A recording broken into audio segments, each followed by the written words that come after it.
저는 미술을 잘 몰라요. 따라서 볼 줄도 잘 모릅니다. 근데 어쩌다 미술에 관한 책을 뒤적거리다가 미술하는 분들이면 너무나 잘 알고 있을 피카소라는 분 아시죠? 이분은 스페인 태생인데 주로 활동은 프랑스에서 활동을 하셨습니다. 한때는 그 사회주의자라는 낙인이 찍혀서 좀 어려움을 겪기도 했습니다. 미술계에서는 피카소 전과 후로 나눌 정도로 피카소는 미술의 큰 혁명적 기법을 가져왔습니다. 그의 그림이 우리 상식으로는 정상적으로 그린 게 거의 없죠. 사람을 그리는 것도 다 이지러지고 겹쳐져서 그리고 또 한쪽이 너무 지나치게 부각되고 뭐 이런 도무지 이해가 잘 안 되는 그림들로 가득 차 있습니다. 평생 조각품까지 합하면 한 3만 점 정도의 작품을 남겼다 그래요. 그러나 이분이 그림을 막 그런 기법으로 그리기 시작할 당시에는 세상이 그를 이해하지 못했습니다. 오로지 한 분, 하나님이 아니고 아버지만이 아버지만이 그를 이해했어요. 아버지가 화가였죠. 이 아이가 굉장히 소질이 있구나 해서 세상이 뭐라 그러든 이 아이의 기법을 그대로 응원해주고 지지해주고 밀어주었습니다. 그분이 이런 얘기를 남겼어요. 그런 비난을 들으면서 피카소가 한 말입니다. 오늘날 세상이 이렇게 이해할 수 없을 정도로 뒤죽박죽되어 있는데 내가 왜 그림을 똑바로 그려야 하는 것입니까?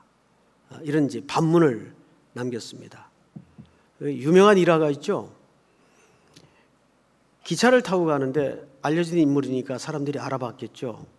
옆에 앉았던 신사가 피카소를 알아보고 비슷한 질문을 던졌습니다. 왜 당신은 그림을 항상 그렇게 그리십니까? 왜 똑바로 그리지 못합니까?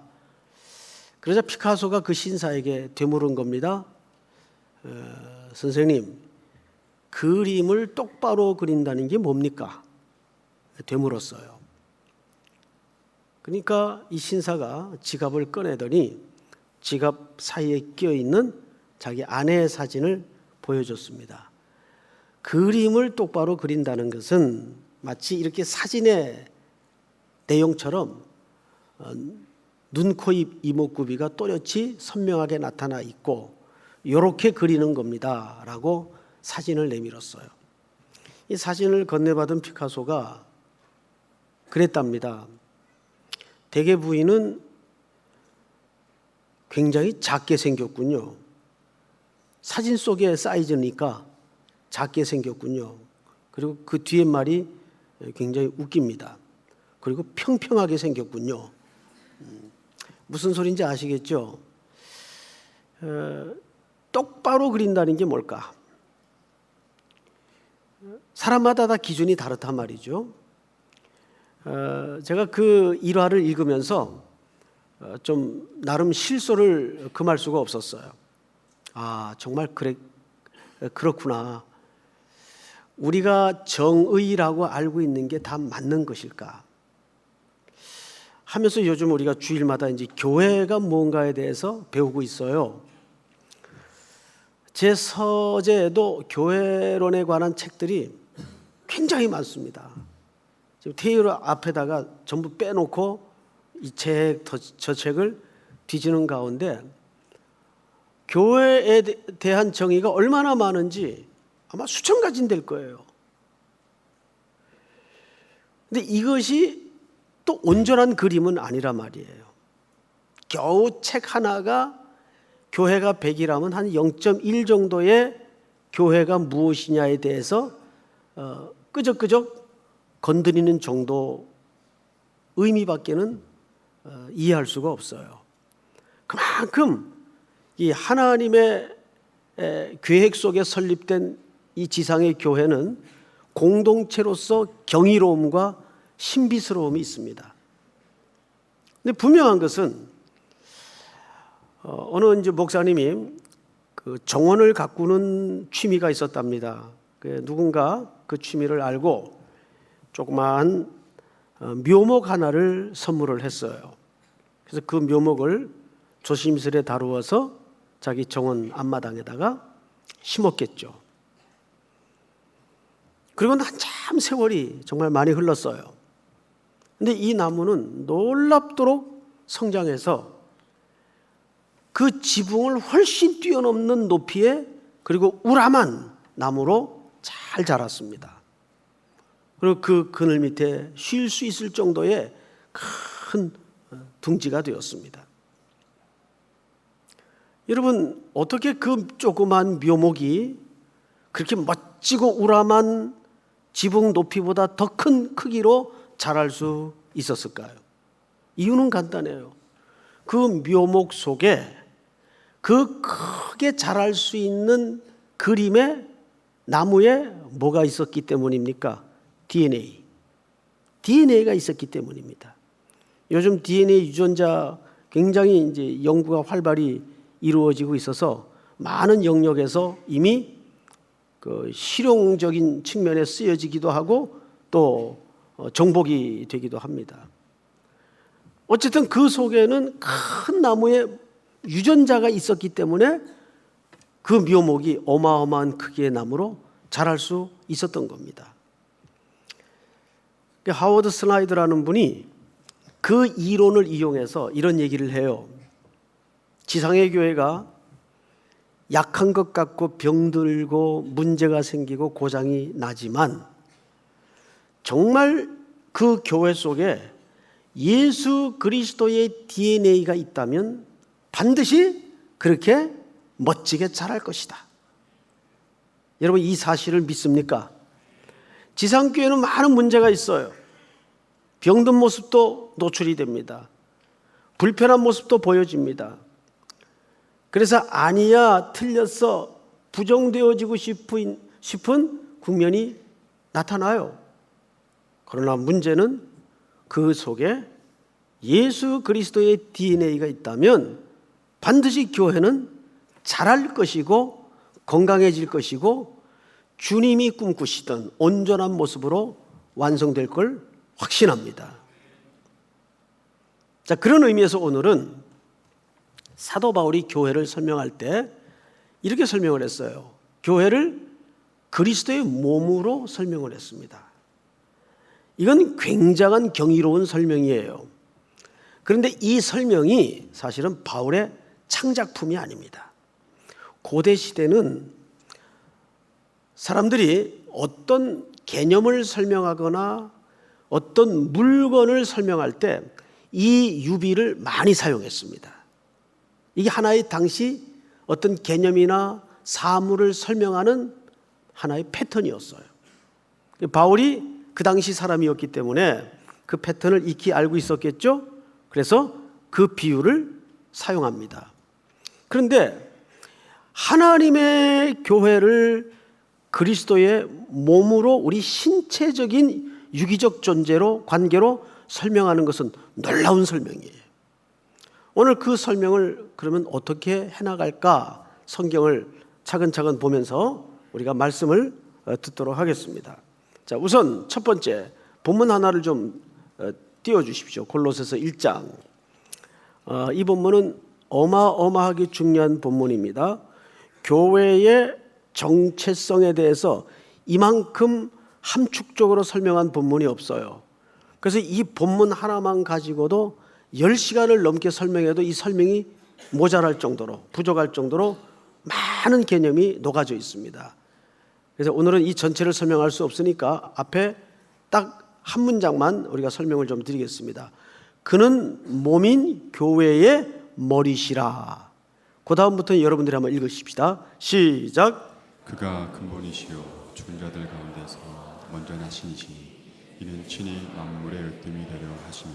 아멘. 자, 앞에 문장을 보면 그는 몸인 교회의, 그러니까 교회가 뭐라는 거예요?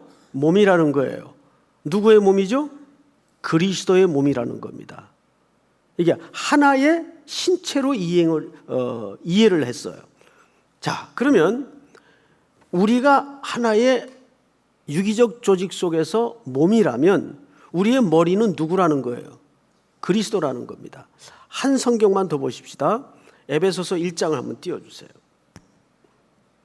또 만물을 그의 발 아래 복종하게 하시고 그를 만물 위에 교회의 머리로 삼으셨느니라. 23절 다 같이 시작.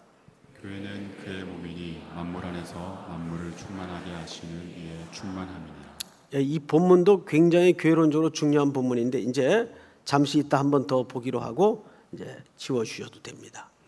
자, 이 머리가 누구예요? 예수 그리스도예요. 자, 우선 예수 그리스도 생각을 뒤에 하기로 하고 머리는 우리 몸에 그 중요성을 따로 설명 안 해도 누구나 다 공감하고 있는 부분이에요. 근데 이 머리에는 뭐가 들었습니까? 뇌가 들었어요, 뇌.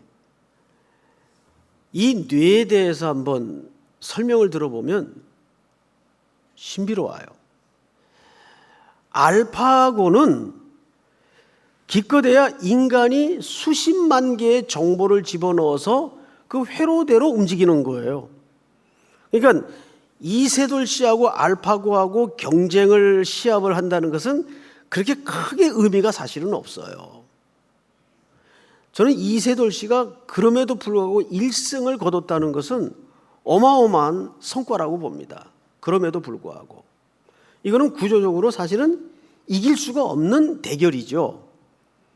근데 알파고는 결국 전부 수십만의 이세돌 씨의 그 바둑의 그 행로를 연습시키고 그 정보를 입력해서 데이터대로 움직이는 거예요. 그런데도 불구하고 알파고가 중간에 기분 나빠가지고 나 바둑 안 해 이러지 못한단 말이에요. 시킨 대로 할 수밖에 없어요. 알파고 끝을 쫓아가면 이창호 씨가 앉아있다 그래요. 누가 그런 농담을 하더라고요. 뇌를 한번 열었던 그 병력이 있는 분들은 누구나 공감하는 얘기일 겁니다. 제가 최근에 어느 이제 후배를 만났어요. 근데 그 후배가 이게 뇌를 한번 수술을 해서 열 수밖에 없었던 경험이 있는 분입니다. 근데 제일 먼저 나타나는 차이가 뭐냐면 정서가 달라진다는 거예요. 뇌를 한번 열었다 닫으면 그렇게 눈물이 많아지고 정서가 한 부분에서 무너진다는 거예요. 그래서 분별력에서 문제가 생긴다는 겁니다. 최근에 제 친구 하나가 평소 그 아내한테 이렇게 화를 안 내는 친구예요. 저처럼. 근데 이제 집에서 아내가 이렇게 물어서 여보 그거 못 봤어? 물은 거예요. 일상 속에서. 그랬더니 평소 전혀 그런 모습이 없던 친구인데 버럭 불같이 화를 내면서 그걸 왜 나한테 물어? 그러니까 본인도 놀래버렸고 그 화를 뜬금없이 맞아야 되었던 아내는 더 놀랬죠. 이 사람이 왜 이러나? 그거 못 봤냐고 물어본 건데 이렇게 화낼 일은 아닌데 그래서 서로 이상하게 생각을 했대요.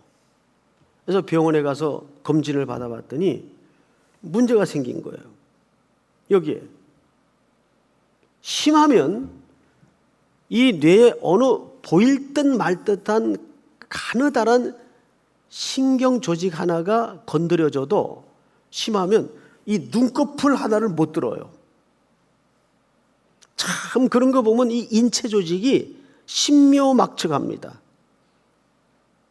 아무리 유전공학이 발달을 하고 로봇 산업이 발달을 한들 이런 생명에 대해서는 창조가 이루어질 수가 없어요.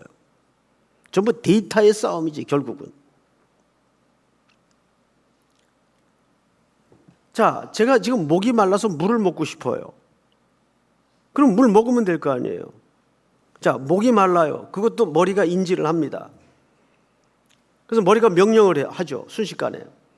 컵에 들어있는 물을 들어서 마셔라. 그런데 어디가 고장이 났는가 하면 혈관 쪽에 고장이 났어요. 목도 마르고 마음도 간절하고 생각도 분명한데 팔이 제대로 되질 않는 거예요. 이걸 성경에서는, 신약 성경에서 특별히 무슨 환자라 그러냐면 중풍병 환자라 그래요. 머리의 생각만큼 명료하게 온몸이 움직여지질 않는 거죠. 그러니까 건강한 몸이라는 것은 뭘 건강한 몸이라고 합니까? 머리의 생각대로 신체가 그대로 움직여지고 원활하게 작용이 되는 상태를 건강한 몸이라고 말합니다. 그게 건강한 몸이에요. 그렇다면 그걸 교회 조직으로, 교회 개념으로 끌고 들어와서 생각을 해볼 때 건강한 교회는 어떤 상태가 건강한 교회입니까? 머리의 명령과 의도대로 교회가 움직여질 때, 그럼 그 머리는 누구시라고요? 예수 그리스도를 얘기합니다. 딴 거 없어요. 건강한 교회의 1차적인 원초적 조건은 그 교회의 머리가 그리스도가 되셔야 합니다. 그런데 잘못된 위험한 교회는 교회의 머리가 재정 있는 사람이 머리가 돼 있고 발언권 센 사람이 머리가 돼 있고 어느 집단이 교회의 머리 역할을 해서 좌우지우지하는 굉장히 위험한 구조를 갖고 있어요. 더 좀 심하게 말씀을 드리면 그건 교회 아니죠. 머리가 그리스도가 아닌데 아무리 교회 같이 모습을 갖고 있어야 본질적으로는 교회가 아닙니다. 교회는 1차적으로 그분이 머리가 되셔야 돼요. 믿습니까? 그래서 그 몸이 건강한 상태는 머리의 의도와 계획과 뜻대로 몸들이 원활하게 움직여지는 것을 성경에서 뭐라 그러냐 하면 에베소 1장 23절을 다시 띄워주세요. 이렇게 돼 있어요.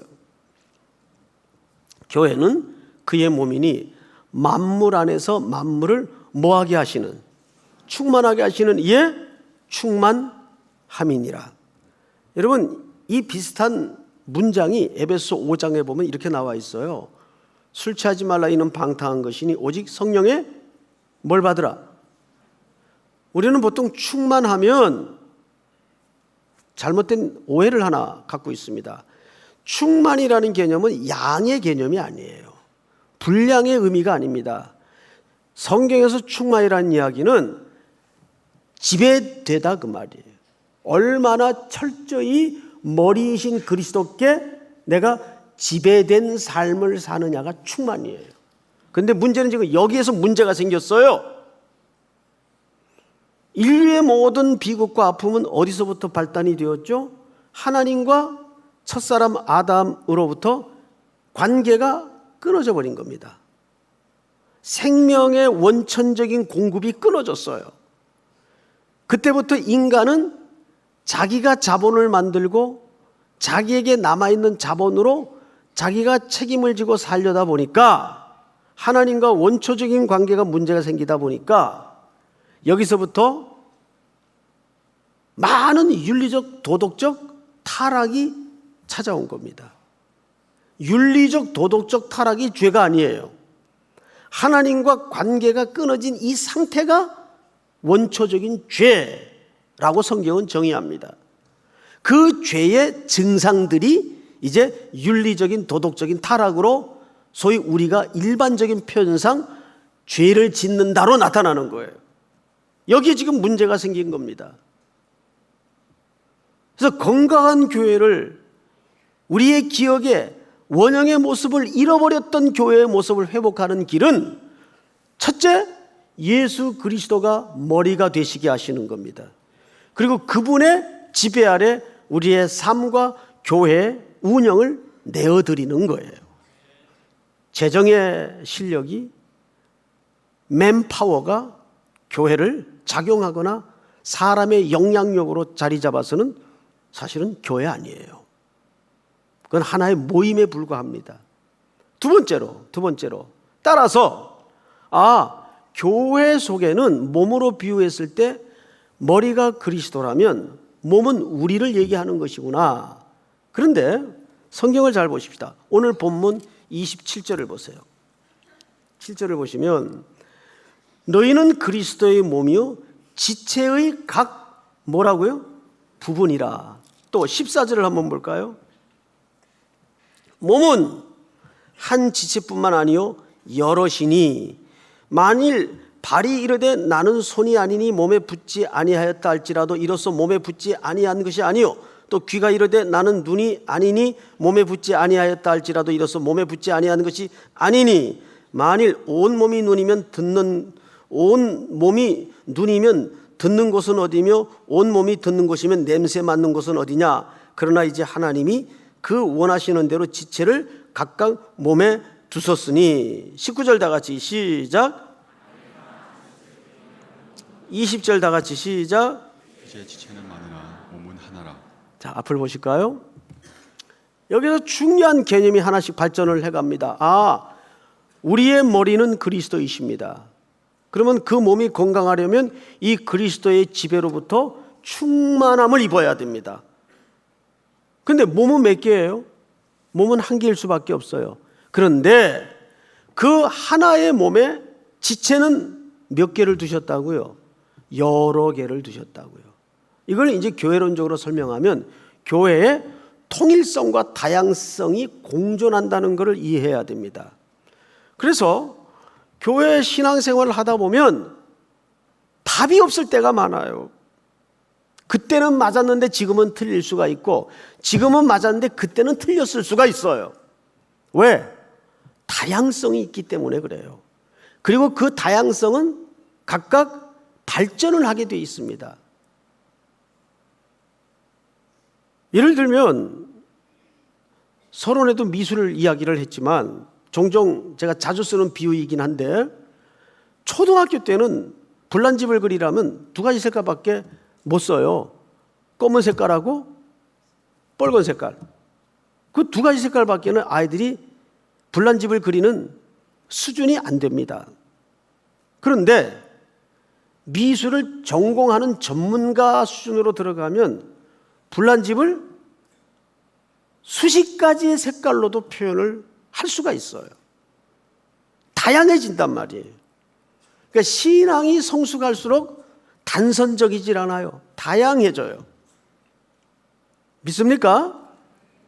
그러니까 교회 안에는 우리가 그리스도의 몸이라는 하나의 통일성을 갖고 있지만 동시에 각각 다양하게 지체로 두셨다는 것을 놓쳐서는 안 돼요. 자, 그러면 조금 더 나아가서 바울이 이런 비유적 방법으로 설명을 왜 하게 되었는가? 이유가 있어요. 고린도 교회 당시에 특수한 사연이 있습니다. 우선 고린도 교회는 많은 은사가 있었어요. 유난히 은사가 많았던 교회예요. 초대교회 가운데.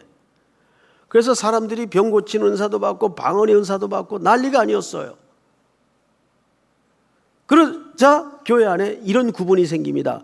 은사 받은 파와 은사 못 받은 파가 생깁니다. 못 받은 파는 자연히 열등해요. 열등한 신자. 받은 파는 우월한 신자. 이렇게 구분이 지어진 겁니다. 자, 이것까지도 그냥 참고 견디고 넘어갈 수 있었던 문제인데 더 심각했던 건 뭐냐 하면 은사 받은 사람들 가운데 각양각색의 은사가 있다 보니까 자기네들끼리 경쟁심과 비교의식이 붙은 겁니다. 누구 은사가 더 센 거냐? 누구 은사가 A급이냐?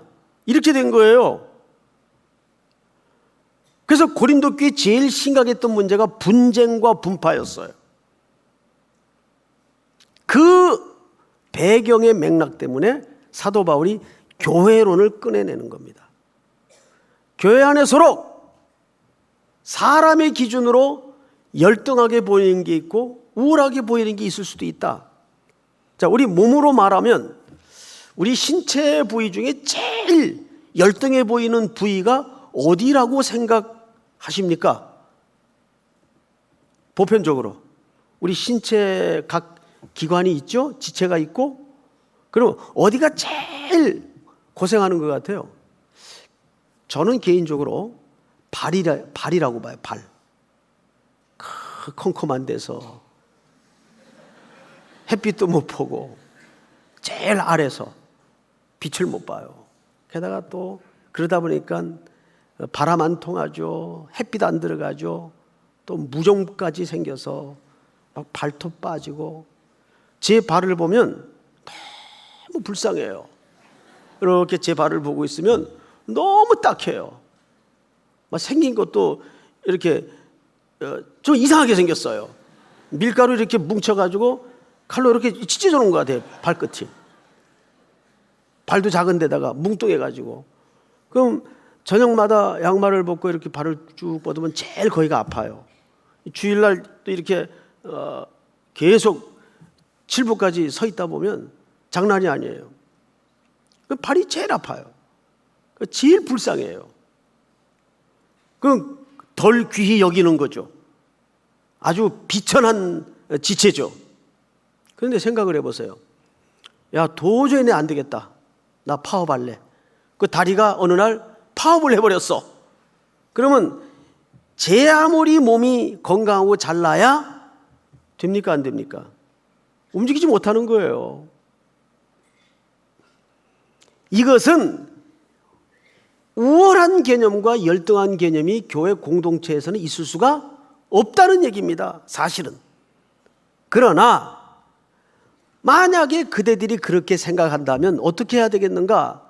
바울이 이런 기록을 남겨놓고 있습니다. 21절을 보세요. 눈이 손더러 내가 너를 쓸데없다 하거나 또한 머리가 발더러 내가 너를 쓸데없다 하지 못하리라. 그뿐 아니라 더 약하게 보이는 몸의 지체가 도리어 요긴하고 우리가 몸에 덜 귀히 여기는 그것들을 더욱 귀한 것들로 입혀주며 우리의 아름답지 못한 지체는 더욱 아름다운 것을 얻느니라. 그런즉 우리의 아름다운 지체는 그럴 필요가 없느니라. 오직 하나님이 몸을 고르게 하여 부족한 지체에게 귀중함을 더하사. 25절 다 같이 읽습니다. 시작. 몸 가운데서 분쟁이 없고 오직 여러 지체가 서로 같이 돌보게 하셨느니라. 자, 여기 중요한 개념 하나가 등장을 하죠. 오직 여러 지체가 있어 서로 같이 뭐하게 하셨어요? 돌아보게 하셨어요. 그 다음에 26절을 잘 보세요. 만일 한 지체가 고통을 받으면 모든 지체가 함께 고통을 받고 한 지체가 영광을 얻으면 모든 지체가 함께 즐거워하느니라. 할렐루야. 자, 보세요. 여기에서 매우 중요한 기독론적 메시지가 감춰져 있다는 것을 절대 놓쳐서는 안 돼요. 교회는 그래서 항상 선교가 교회의 존재의 본질만큼 중요하다면 그것과 똑같은 중요성을 갖고 있는 정체성이 뭐냐면 약한 곳, 가난한 곳, 곤고한 곳에 마음을 쏟고 함께할 줄 아는 본성을 회복해야 됩니다. 이것이 교회론적으로 우리 지상의 교회에 허락하신 하나님의 감추어 놓은 명령이고 신비입니다. 우리가 온전한 자가 되었어요. 은혜를 입은 자가 되었어요. 그걸 우리는 보통 기독교적인 용어로 구원을 얻고 은혜를 받았다 그래요. 그걸로 끝나서는 안 되고 그렇게 온전하고 구원받은 은혜받은 지체라면 우리는 그렇지 못한 덜 귀하게 여겨지고 비천한 낮고 가난하고 연약하고 공고한 쪽에 우리의 마음을 기울일 수 있는 본성이 우리 속에 회복이 되어야 된다는 이야기입니다. 그래서 성경을 잘 보세요. 29절을 보세요. 다 사도겠느냐, 다 선지자겠느냐, 다 교사이겠느냐, 다 능력을 행하는 자이겠느냐, 다 병 고치는 은사를 가진 자이겠느냐, 다 방언을 말하는 자이겠느냐, 다 통역하는 자이겠느냐. 31절 다 같이 시작. 너희는 더 큰 은사를 사모하라. 내가 또한 가장 좋은 길을 너희에게 보이리라. 자, 여기 두 단어를 기억하세요. 무슨 은사를 사모해요? 더 큰 은사. 아니 경쟁하지 말라 그래 놓고 이건 경쟁을 더 부재질하는 표현 아닌가? 더 큰 은사. 또 하나 표현이 있죠. 가장 좋은 길. 가장 좋은 길. 더 큰 은사와 가장 좋은 길이 뭘까요? 이것은 다름이 아니라 사랑의 은사를 얘기합니다. 그러니까 우리는 은혜 받은 구원받은 긍휼을 입은 자로서 낮고 천한 덜 귀하게 여겨지는 이 세상에 또 교회 안에 수많은 공간과 대상을 향해서 우리는 나누고 그 은혜를 흘려보내는 이 심성이 교회론적으로 본질적으로 회복이 돼야 돼요.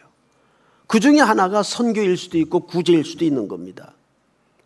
자, 여러분, 그래서 그 다음 장에 나온 성경이 유명한 고린도전서 무슨 장입니까? 사랑장인 거예요. 잘 생각해 보세요. 이 세상에서 제일 부요하고 제일 완전한 자가 누굽니까? 그리스도십니다. 근데 그분은 어떻게 하셨어요? 우리 성경 한 구절을 볼까요? 고린도후서 8장 9절 함께 읽겠습니다. 시작. 우리 주 예수 그리스도의 은혜를 너희가 알거니와 부요하신 이로써 너희를 위하여 가난하게 되시니 그의 가난함으로 말미암아 너희를 부요하게 하려 하심이라. 아멘. 귀한 지체도 있고 덜 귀한 지체도 있을 수 있다고 합시다. 그럴진된 그 관계를 주께서 왜 허락하셨는가? 서로를 돌아보게 하시고 사랑과 긍휼을 연습토록 하기 위해서 이 땅에 공고한 자, 가난한 자를 두신 거예요. 우리가 잘나서가 아닙니다. 상대적으로 우월감을 가질 이유가 그들에게 없어요. 사랑과 선행과 구제를 실천함으로써 하나님의 신비를 이루라는 데 명령이 있는 겁니다. 그 모범을 제일 앞장서서 보이신 분이 누구냐 하면 예수 그리스도세요. 그분은 고린도후서 8장 9절의 말씀처럼 가장 부요한 자였습니다. 그런데 그 부요한 지위와 영광을 비워내시고 이 땅에 가장 가난한 자의 모습으로 오셨습니다.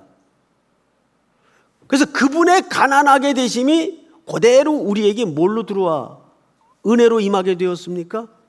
구원, 하나님의 생명으로 우리가 그 가난하게 되신 예수 그리스도의 부요를 누리게 된 거예요. 믿으십니까?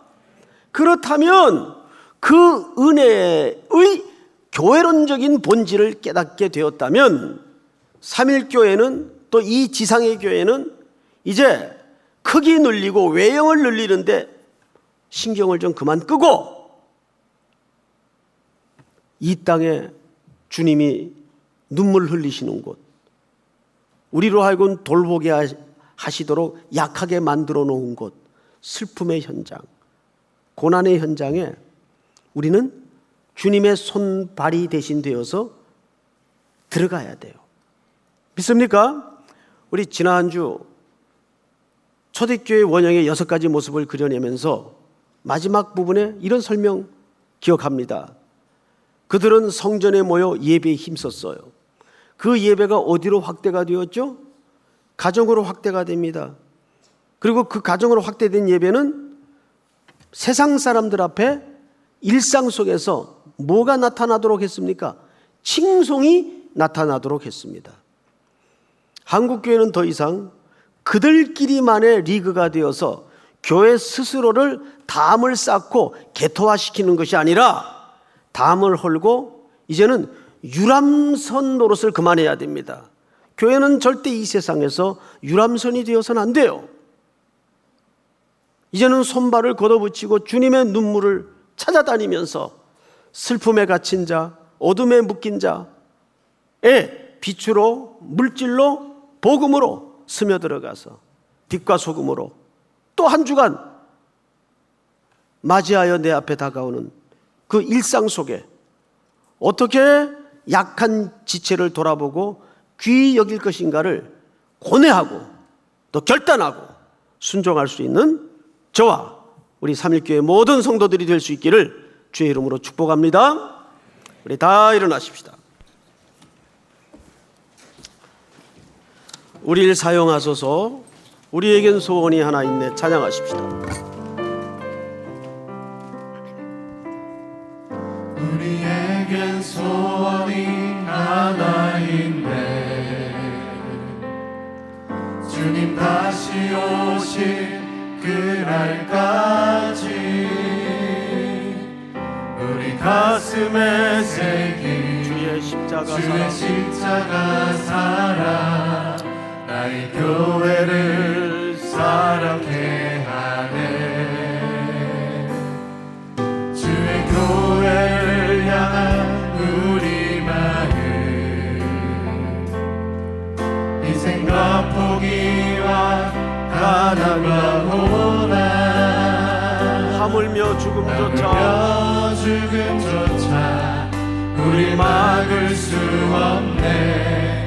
우리 교회는 이 땅의 희망. 교회를 교회되게 예배를 예배되게 우리를 사용하소서. 진정한 구원의 날 오늘 임하도록 우리를 사용하소서. 교회를 교회되게 예배를 예배되게 우리를 사용하소서. 진정한 구원의 날 우리를 임하도록 우리를 사용하소서. 서신 채로 한번 기도합시다.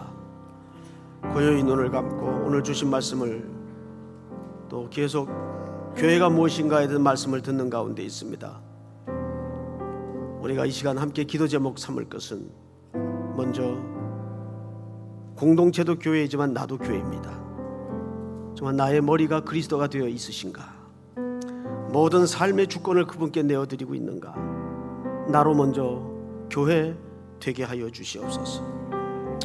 내가 그렇게 은혜를 입은 그리스도의 몸으로 부름을 받았다면 이제는 그리스도의 지체가 되어서 온 땅의 공고한 현장을 향해, 가난한 이웃들을 향해, 연약한 이웃들을 향해 우리의 시간을 드리고 물질을 드리고 나눔을 함께 해야 합니다.